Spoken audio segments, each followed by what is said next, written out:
Auditor-General report omo ye no the far the sports ministry no under the previous administration no ababeto emonten. So na me ne woka say the former sports minister era Mustapha Ussif na de ho akwakoba asem esansi ye hwemu a na chese yesika puduo a afa wo mon sase efa the 13th All African Games Ghana ye hosti ye Legon Sports Stadium hono no hunsem a eboboba no ebusia ani soso pa.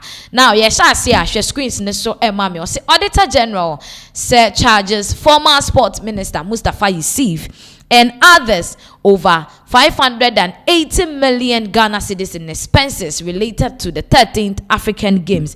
International say all African Games course wa unam na be say ya branding Metro Max na bohu na adia sorry Legon Sports Stadium na nya sem ketwa honom de chemu asike komu no close to 580 million Ghana cedis. Say no the former sports minister Yera Mustapha Ussif ye chema womra na womeyi ne ho anu woni enipa duduo binuma wo mo eka ho na nsem ne de edoso there a lot of issues that pop up another anyway screens on so say over 580 million in financial irregularities quantified in relation to the 13th All African Games Auditor-General's report. International say All African Games kakra ye no sika ekomu 580 million Ghana cedis and Auditor-General no and the report no the ababeto mountain so efa wansem and they say onipa ye holding accountable for it no the former sport minister Yera Mustapha Ussif ono na say ye de charges no airborne no wono any nipa binuma wo mu kan san se chiremu a eniema basa te t-shirt ni other things ya running sikane mbroso na ye de edi sa adwuma no wo All African Games course no now which are some of the reports after the Auditor-General's report and I say utimi say sika komu pa enti hwa ebi kra nie o say 2.3 million was spent on cleaning services. Just say aprapra ne yen cleaning nkwa 2.3 million during the the 13th African Games with duplicate invoices and overlap in service charges, especially for Zoom Lion. Enti etremwa Zoom Lion ejumekuo no Jospon the company Zoom Lion womo no mokwaye cleaning no the 13th African Games course no na ye kyeremu 2.3 na invoices ni bi wo hono ma ya ne double enti bia ye sign 10,000 Zoom Lion ubetumi ehu be 10,000 be miensa nko a na se sika no ebi afa enkofo bi ensase wo honom. Now we shall say over 7 million was spent on quantified t-shirt purchase during the 13th All African Games Auditor-General report. Na to say ye kyeremu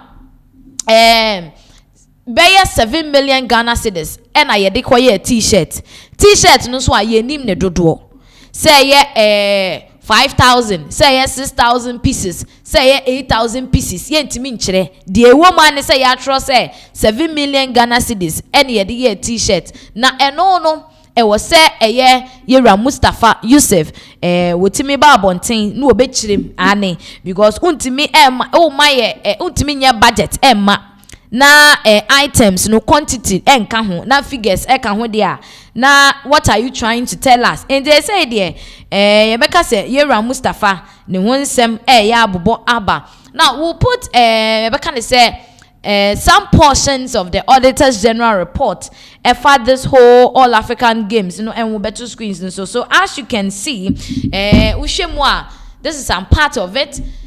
The 18th point was say overpricing of accommodation cost. Enti accommodation biya ankofo di omutibeto no kra no sika no ye bubia gumu.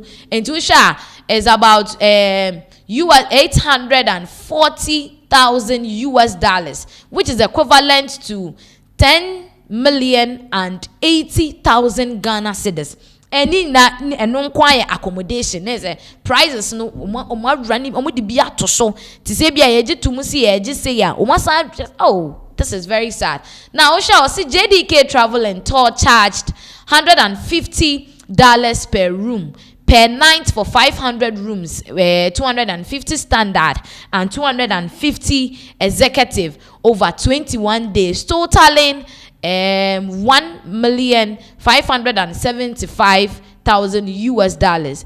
Market verification showed that the average official hotel rate for the listed hotels ranged between $50 to $70 per room, producing a benchmark total of approximately $735,000. The differential of $840,000 represents the inflated component of the room cost. We recommend recovery of the amount from Mustapha, Ussif, former Minister of Sport, Youth and Sport, William Kwate, former Chief Director, and Dr. Kweku Ofosu Asare, former LOC Chairman. And prices are nanka womunim say hotel baako bia be cost no between $50 to $70. Eno no okika bom kra na number $735,000. But say ye hwemu sika no run over kra ama wo hwe difference na ewo mu na per the Auditor-General report ni dia na che say is over $840,000 sa sika we eko hemfa enti yera Mustapha Ussif yeso omra na ombeyi ano. Now there was overpricing of vehicle branding and debranding.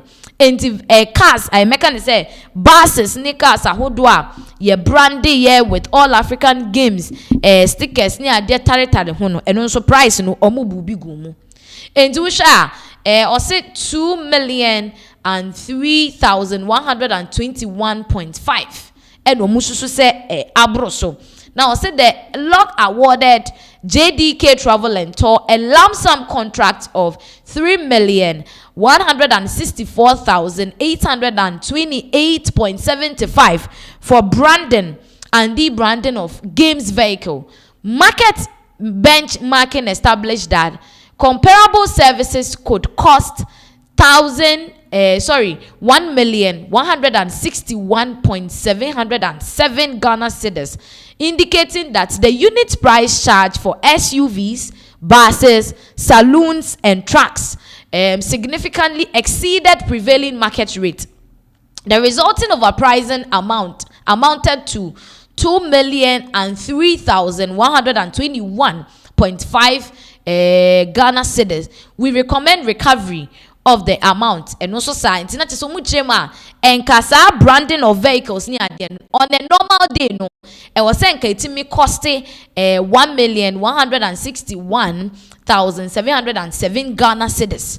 Now so ushemwa adene ne number 2 million, which is not supposed to be so.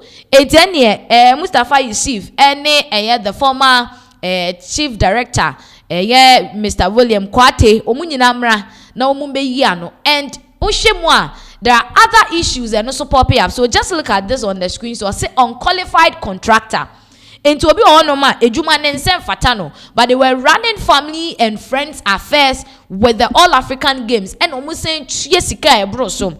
And to shall see JDK Travel and Tours 18,900,000 Ghana cedis. JDK registered as a travel and tour entity was paid for accommodation services despite lacking accommodation license and operating as an intermediary. And to JDK travel and tour ya womudin ewomu say womuna omo she biaya nkofo beda no esono license kra omunibi womuni license usika akwakodi omho. Now also two listed hotels could not be independently verified. Enti hotels mienu so ewomu a yedu omo eye All African Games na omo nso o hwe nkratemu a unhu omo yentimi verify say ya register omo ye approved ewo Ghana hanum say. We recommend that Mustapha Ussif, former Minister of Youth and Sport, William Kwate, former Chief Director, and Dr. Kweku Ofosu Asare should be sanctioned in accordance with Section 92 of the Public Procurement Act 2003, Act 663 as amended. Say the Mustapha as a 2 year dead say All African Games no mo dia fa ho amo minor boka. Now another problem the Auditor-General fixed sums of variable services. Fixed sum. Enti yɛmfa ne so obi ba be prapra ɛna obi enso ma dan anka yenim se ni mienu no ade ansonsanso de mu enti de oprapra no ni sika nko ɛna de ebia wo ma dan no nso ni sika nko enso se de oprapra no eje 1 million Ghana cedis a de o ma dan no nso ya tro 1 million Ghana cedis a man, which is not possible. Enti wo sha o se 336 million 626,436.68. That is what no any sikapudu call that sector. Now I'll say 14 contracts for inherently variable services, including anti-doping, accommodation, catering, air ticket, and transportation, were structured as fixed lump sums rather than unit rates. Intuition make said me kan baby ankofo beda wo mo nua aduane caterers transport ni ade nyina no sika ba ko na na atwa ma wo nyina, which is not laudable. Na chese bibi ekoso. Now meanwhile no accommodation the pricing different, aduane noa sika ekọ aduane noa mu different, transportation different because fuel prices ni ade down some. Now, so a saying, and all these, sectors are being given the same amount of money. And no much say Mustapha Hamid, Wabogana, Mustapha Ussif, Wabogana ka into one brand be ano. Now, I say high risk cash withdrawals and payment outside GIFMIS. Into GIFMIS, a website, buying assets at all. That is GIFMIS. Call some companies GIFMIS 3 any other they use them. Enti no anka sika bia ye be yi ana ye betua no e was say fa gift mix no emu, but that was not the case. Intuition say large cash withdrawals were made from the AUSC account without documented purpose or supporting disbursement records. Repeated withdrawals by the same individuals were observed. The cash withdrawals showed no corresponding gift mix POs, system vouchers, or EFT confirmations. Transactions have bypassed the GIFMIS controls. We recommend that GIFMIS should be fully deployed for all future payments. In the system nanke was say Mustapha Ussif ni ne juma for FM edi yiska edi cheskan omo yusu.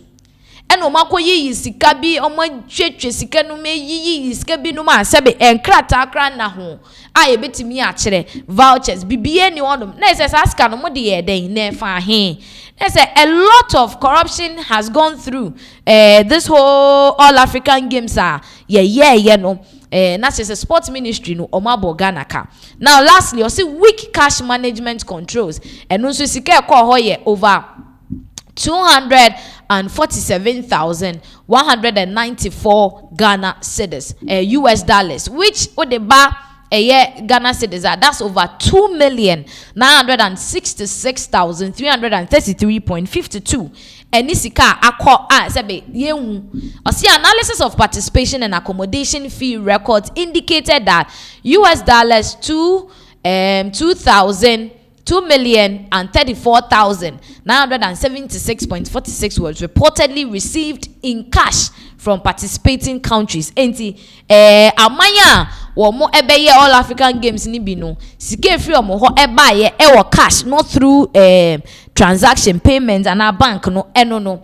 And ushemwa na say a lot has been gone wrong, and I say a lot has gone wrong with this whole all African games a course so no say sikani bi wo no ma ye hu ba bi e fire e ka ene ye de abeto o man no so. Enti the former sports minister Mustapha Ussif ene ye na pam for the former chief director ene ade nyina, they should be held accountable for that. Now lastly, yes, sorry, and sem no eswa